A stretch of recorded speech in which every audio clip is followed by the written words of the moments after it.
Good morning friends, সবাই কেমন আছো? আশা করি খুব ভালো আছো। আমিও খুব ভালো আছি।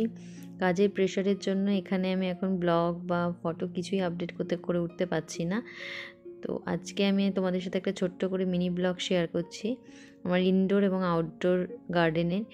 তো ইনডোর প্ল্যানগুলো তো তোমাদের সাথে আগেই শেয়ার করেছি। এটা আমার আউটডোর, আমি কিছুদিন আগে, প্রায় 1 মাস আগে আমি এগুলোকে পুঁতে দিয়েছিলাম। আমি মাটি কিনে নিয়ে এসেছিলাম, আমি আমার হাজব্যান্ড। গাছপালার শখ যেহেতু ওর প্রচণ্ড পরিমাণেই বেশি, তাই বেশিরভাগ সময়টাই ওই করতাম, আমি খুব একটা করতাম না। মাঝে সাঝে আমি খুব জল দিতাম, আর গাছগুলো সেরকমভাবে কোনো পরিচর্যাও করতে হয়নি আমাদের।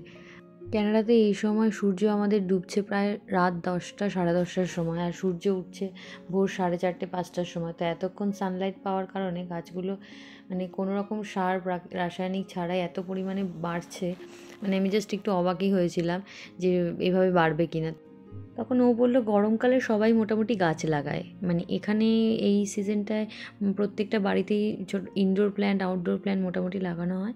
ইনডোর প্ল্যান্ট তো ঘরের মধ্যে আমার অনেক দিন আগের থেকেই ছিল।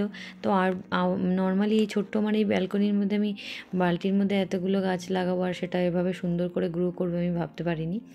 তো ও প্রচণ্ড খুশি, যেহেতু ও গার্ডেনিং করতে খুব ভালোবাসে। তো আমাদের শাকগুলো প্রায় ভালো পর্যাপ্ত পরিমাণে বেড়ে গেছিলো। তো ওই জন্য আমি 2 বালতি তুলে, 2টো বালতির মধ্যে যতটা পরিমাণে হয়েছিল প্রায় 1 ঝুড়ি শাক হয়েছিল। এই দেখুন এত সুন্দর গ্রো করেছে। আর ধনেপাতা আমি প্রায়ই কাটছি, ধনেপাতার বড়া, চপ এসব খাওয়া হচ্ছে। তো শাকটা এত পরিমাণে গলে গেছে, যেহেতু সার ছাড়া একদমই। বেগুন দিয়ে আমি মেথি শাক ভেজেছিলাম। তো এই শাকটা কার কার ফেভারিট আমাকে অবশ্যই কমেন্টে জানাবে।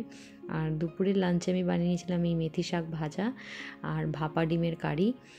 সাথে আমি 2টো গোটা ডিমও দিয়ে দিয়েছিলাম সেদ্ধ করে। লাঞ্চ মেনু ছিল এটাই। নেক্সট ডে কোনো ভিডিও নিয়ে আবার আপনাদের সাথে দেখা হবে যখন আমি সময় পাবো। ভালো থাকবেন, টাটা।